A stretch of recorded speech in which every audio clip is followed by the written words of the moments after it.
I still have not gotten over the shock of being here. And everything is so different. People are so different. They're not people. And I think I was still in shock at that time, and I didn't really realize what was going on and what it would be like to be in here. And it's horrible.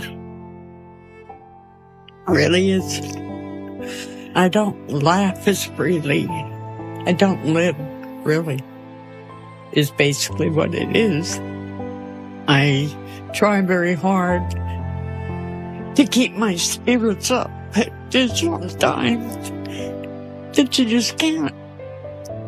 If it wasn't for my family, my granddaughter, who I've got pictures of, I wouldn't make it. I don't know what would happen. From the triplets, 2 of my children are still living. And my son, unfortunately, passed away. Which was really hard.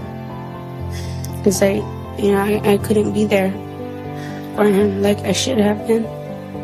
The hardest thing was to lose my son. And, just being away from my children, period. It's like really tearing me up inside. All the time she'd be gone, it's like you never get to talk to her or anything else. All we do is get to write her. Hopefully when she gets out, she can probably come to our football games that we're at. You know I will. Be there with everyone, videotaping her. You know I will. Just can't wait for me to get out of here and start living our lives like we should, huh? I know that's my goal. You think you know what happens inside women's prison? You don't know nothing. March 2022, FBI agents storm an all-female prison in Oakland, California. What they found wasn't just corruption. It was a systematic rape operation run by the warden himself. The sick bastard was running what he called his club, male guards paying him for access to female inmates. The warden had naked photos of prisoners on his work phone. He was promising transfers and early release in exchange for sex. But here's the part that'll really mess with your head.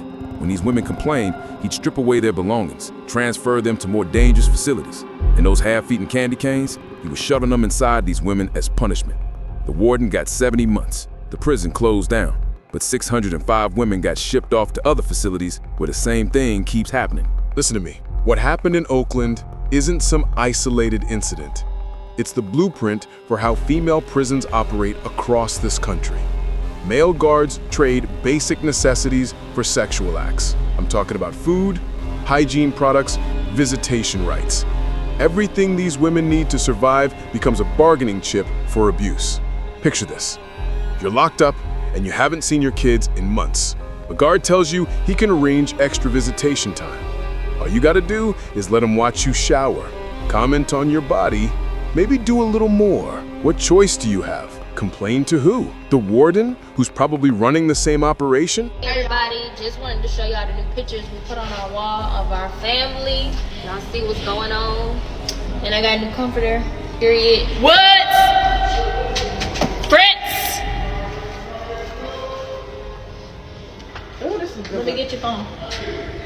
I gotta find it. I don't know where it's at.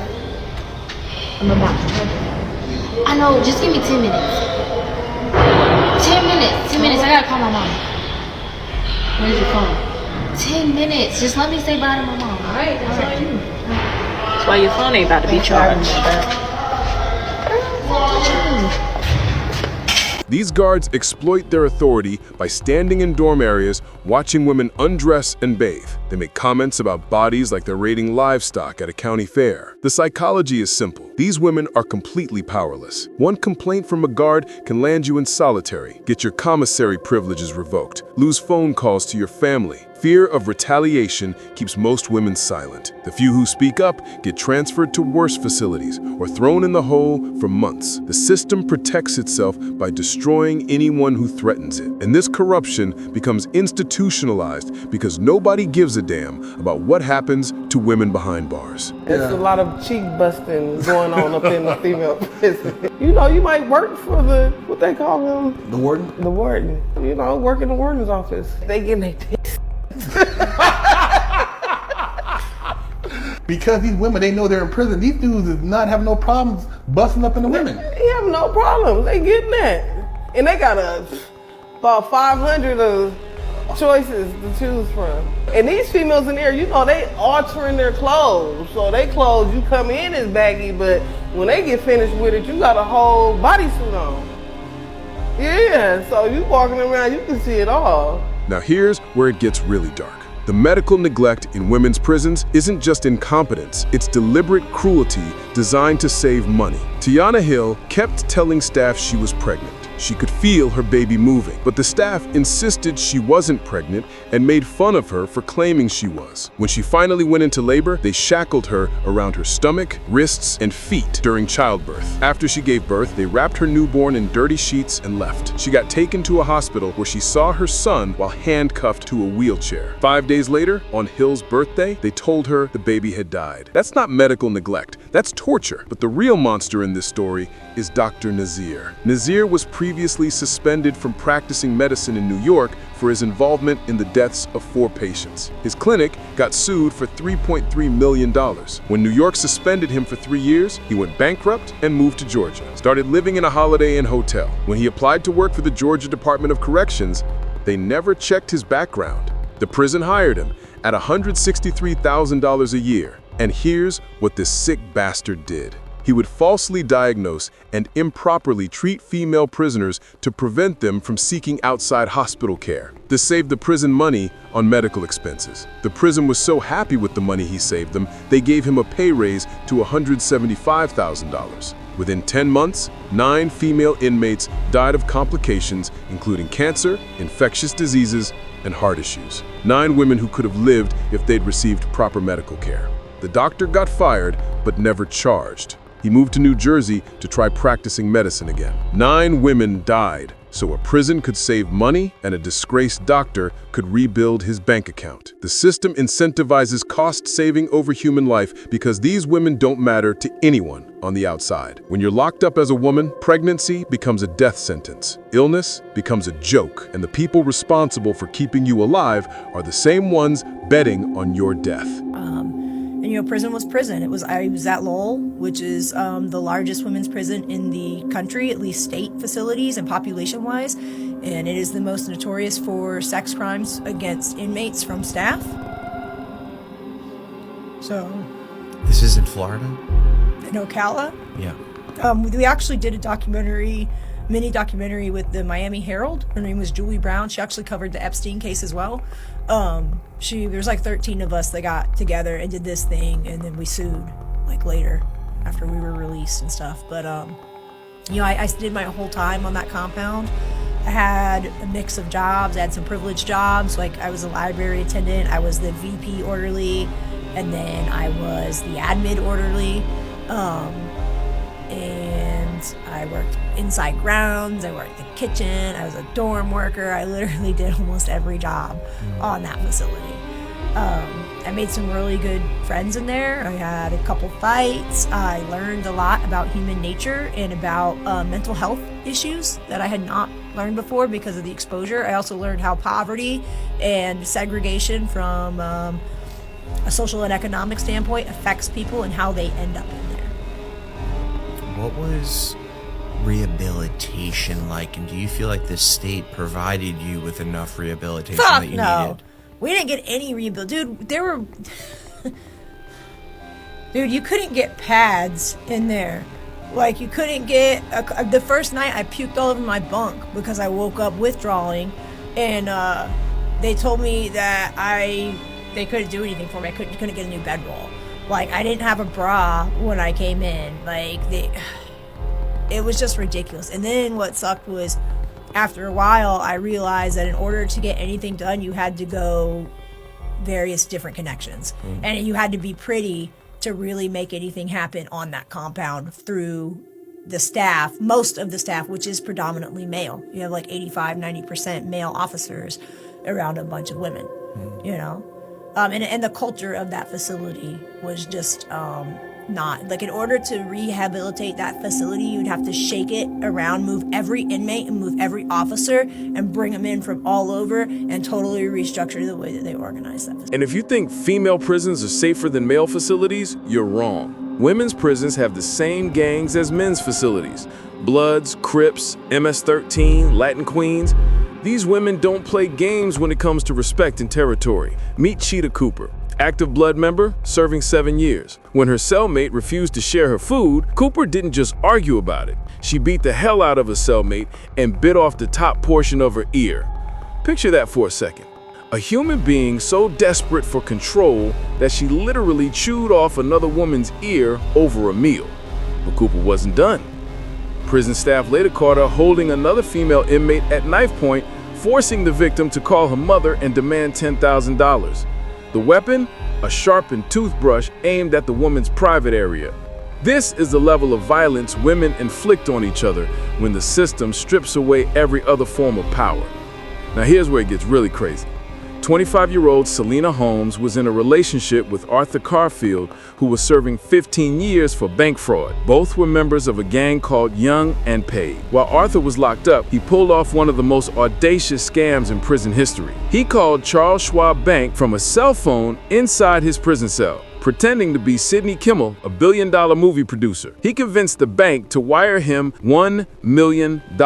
With that money, he bought a $4.4 million house and a $398,000 Lamborghini. He gave Selena $51,000, bought her Mercedes-Benz, and put her in a high-rise penthouse with rent of $2,887 a month, all while he was sitting in a prison cell. Selena helped move his money around, preparing for when Arthur would finally come home. But then, someone started stalking Selena on the outside. Arthur sent a hit from inside prison. 2 of his friends did a drive-by shooting in Atlanta with Selena as the lookout and getaway driver. They shot a 37-year-old man 9 times, leaving him paralyzed from the waist down. When it got caught, Selena received 15 years for her involvement. The shooters got 30 years and 15 years respectively. Arthur eventually got caught for his scamming. When he was finally released, federal authorities were waiting. He got sentenced to 135 months in federal prison. This shows you how prison relationships work. Love becomes a weapon. Partners on the outside become extensions of the violence inside. The system doesn't rehabilitate these relationships, it weaponizes them. While Selena was serving her time, she started a sexual relationship with her prison counselor. She was paying him $1,000 a week to smuggle in drugs and contraband. One morning in April, officers decided to check the counselor's bag at the prison entrance. When they searched his car, they found 17.5 grams of methamphetamine, 21.4 grams of marijuana, perfume, lip gloss, disposable contact lenses, tobacco, tea bags, bubble gum, pop rocks, and 2 red bandanas. The counselor got immediately fired and sent to jail. Selena got thrown in solitary confinement and transferred to another prison. Her expected release date is now September 2035. This is how the inside economy works. Staff become dealers, inmates become customers. And when it all falls apart, only the inmates pay the real price, with extended sentences and years in the hole. The stories I just told you aren't exceptions. They're the rule. Women's prisons operate on a cycle of violence and corruption that feeds on itself. Staff abuse inmates because they can.